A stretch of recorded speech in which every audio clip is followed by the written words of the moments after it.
जय श्री कृष्ण। हर हर महादेव, हर हर गंगे। जय माँ एकादशी।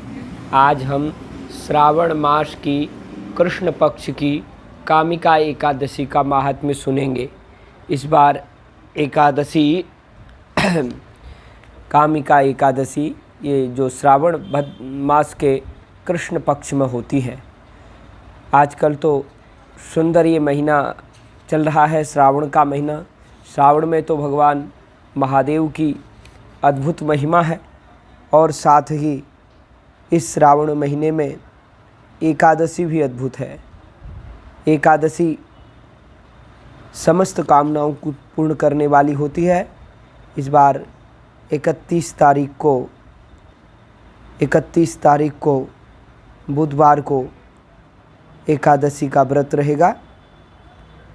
31 तारीख और बुधवार, तो हम एकादशी का महात्म्य श्रवण करते हैं। युधिष्ठिर ने पूछा, गोविंद, हे वासुदेव, आपको नमस्कार है। श्रावण के कृष्ण पक्ष में कौन सी एकादशी होती है, उसका वर्णन कीजिए। भगवान श्री कृष्ण बोले, राजन सुनो, मैं तुम्हें एक पाप नाशक उपाख्यान सुनाता हूँ, जिसे पूर्व काल में ब्रह्मा जी ने नारद जी के पूछने पर कहा था। नारद जी ने प्रश्न किया, भगवान कमलासन, मैं आपसे यह सुनना चाहता हूँ कि श्रावण के कृष्ण पक्ष में जो एकादशी होती है उसका क्या नाम है, उसके कौन से देवता हैं तथा उससे कौन सा पुण्य प्राप्त होता है, कौन सा पुण्य होता है। हे प्रभु, यह सब बताइए। ब्रह्मा जी ने कहा, नारद सुनो, मैं संपूर्ण लोगों के हित की इच्छा से तुम्हारे प्रश्न का उत्तर दे रहा हूँ। श्रावण मास में जो कृष्ण पक्ष की एकादशी होती है उसका नाम कामिका है। उसके स्मरण मात्र से वाजपेयी यज्ञ का फल मिलता है। उस दिन श्रीधर, हरि, विष्णु, माधव और मधुसूदन आदि नामों से भगवान का पूजन करना चाहिए। भगवान श्री कृष्ण के पूजन से जो फल मिलता है वह गंगा, काशी, नैमिषारण्य तथा पुष्कर क्षेत्र में भी सुलभ नहीं है। सिंह राशि के बृहस्पति होने पर तथा व्यतिपात और दंड योग में गोदावरी स्नान से जिस फल की प्राप्ति होती है वही फल भगवान श्री कृष्ण के पूजन से भी मिलता है। जो समुद्र और वन सहित समूची पृथ्वी का दान करता है तथा जो कामिका एकादशी का व्रत करता है, वे दोनों समान फल के भागी माने गए हैं। जो ब्याई हुई गाय को अन्यान्य सामग्रियों सहित दान करता है, उस मनुष्य को जिस फल की प्राप्ति होती है वही कामिका का व्रत करने वाले को मिलता है।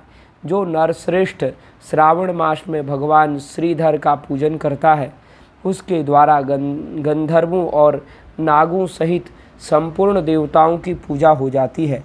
अतः पाप भीरु का मतलब है पाप से डरने वाले मनुष्य को यथाशक्ति पूरा प्रयत्न करके कामिका के दिन श्री हरि का पूजन करना चाहिए। जो पाप रूपी पंख से भरे हुए संसार समुद्र में डूब रहे हैं, उनका उद्धार करने के लिए कामिका का व्रत सबसे उत्तम है। अध्यात्म विद्या परायण पुरुषों को जिस फल की प्राप्ति होती है उससे बहुत अधिक फल कामिका व्रत सेवन करने वालों को मिलता है। कामिका का व्रत करने वाला मनुष्य रात्रि में जागरण करके न तो कभी भयंकर यमराज का दर्शन करता है और न कभी दुर्गति में ही पड़ता है। लाल मणि, मोती, वैदुर्य, मूंगे आदि से पूजित होकर भी भगवान विष्णु वैसे संतुष्ट नहीं होते जैसे तुलसी दल से पूजित होने पर होते हैं। जिसने तुलसी की मंजरियों से श्री केशव का पूजन कर लिया है, उसके जन्म भर का पाप निश्चय ही नष्ट हो जाता है। जो दर्शन करने पर सारे पाप समुदाय का नाश कर देती है और स्पर्श करने पर शरीर को पवित्र बनाती है, प्रणाम करने पर रोगों का निवारण करती हैं और जल से सींचने पर यमराज को भी भय पहुंचाती हैं और आरोपित करने पर भगवान श्री कृष्ण के समीप ले जाती हैं और भगवान के चरणों में चढ़ाने पर मोक्ष रूपी फल प्रदान करती हैं। उस तुलसी देवी को नमस्कार है। या दृष्टा निखिलाग संघ समनी स्पृष्टा वपुष्पावनी रोमाणामभिवंदिता निरशनी सिक्तांतत्रयासिनी प्रत्यासत्तिविधायिनी भगवतः कृष्णस्य संरोपिता न्यस्ता तच्चरणे विमुक्तिफलदा तस्यै तुलस्यै नमः। ये तुलसी माता के लिए बड़ा ही सुंदर महिमापूर्ण एक श्लोक है। तो ये माता जी को प्रणाम किया गया है। या दृष्टा निखिलाघ संग समनी स्पृष्टा वपुष्पावनी रोगाणामभिवंदिता निरशनी सिक्तांतकत्रासिनी सिक्तांतकत्रासिनी सत्यासत्तिविधायिनी भगवतः कृष्णस्य संरोपिता यस्ता तच्चरणे विमुक्तिफलदा तस्यै तुलस्यै नमः। तो जो मनुष्य एकादशी को दिन रात दीपदान करता है उसके पुण्य की संख्या चित्रगुप्त भी नहीं जानते। एकादशी के दिन भगवान श्री कृष्ण के सम्मुख जिसका दीपक जलता है उसके पितर स्वर्गलोक में स्थित होकर के अमृत पान से तृप्त होते हैं। घी अथवा तिल के तेल से भगवान के सामने दीपक जलाकर मनुष्य देह त्याग के पश्चात करोड़ों दीपकों से पूजित हो स्वर्ग में जाता है। भगवान श्री कृष्ण कहते हैं, हे युधिष्ठिर, यह तुम्हारे सामने मैंने कामिका एकादशी की महिमा का वर्णन किया है। कामिका सब पातकों को हरने वाली है। अतः मानवों को इसका व्रत अवश्य करना चाहिए।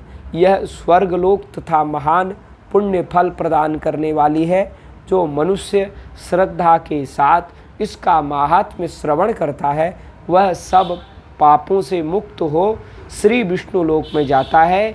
जय जय श्री राधे, जय जय श्री राधे, जय माँ एकादशी। तो हमने मित्रों आपको एकादशी के महात्म्य की कथा सुनाई। अब एक एकादशी के महात्म्य की संक्षिप्त कथा है वो भी सुना देता हूँ। श्रावण कृष्णा कामिका एकादशी। भगवान कृष्ण बोले, युधिष्ठिर, श्रावण मास के कृष्ण पक्ष की एकादशी का नाम कामिका है। इसका महात्म्य लोक हितार्थ एक समय देवर्षि नारद ने पितामह भीष्म से पूछा। उन्होंने इस पवित्र व्रत में भगवान विष्णु की पूजा कही थी। पृथ्वी दान, स्वर्ग दान, कन्यादान इत्यादि दान, महादान के फल से विष्णु पूजा का फल अधिक है। कामिका एकादशी के समान विष्णु पूजा का फल है। और जो फल मनुष्य को अध्यात्म विद्या से मिलता है उससे अधिक फल कामिका एकादशी देने वाली है। भगवान विष्णु पर एक दल तुलसी को चढ़ाओ तो 1 भार स्वर्ण और 4 भार चांदी दान करने का फल मिलेगा। बढ़िया वस्त्र, अमूल्य भूषण पर भगवान इतने शीघ्र प्रसन्न नहीं होते जितना कि तुलसी दल चढ़ाने से प्रसन्न होते हैं। तुलसी के दर्शन मात्र से पाप भस्म हो जाते हैं। वृंदा की स्पर्श मात्र से मनुष्य पवित्र हो जाता है और भगवत चरणों में तुलसी अर्पण करता है उसे अवश्य मुक्ति मिलती है। इस महात्म्य को सुनने से मनुष्य यशस्वी होता है। तो एक छोटी कथा अलग से भी थी वो अभी हमने आपको सुना दी। तो एकादशी का व्रत रखें। जय जय श्री राधे। और भोलेनाथ और श्री हरिहर का, नारायण का भी और भोलेनाथ का भी, महादेव का भी, हरिहर का पूजन करें। जय जय श्री राधे।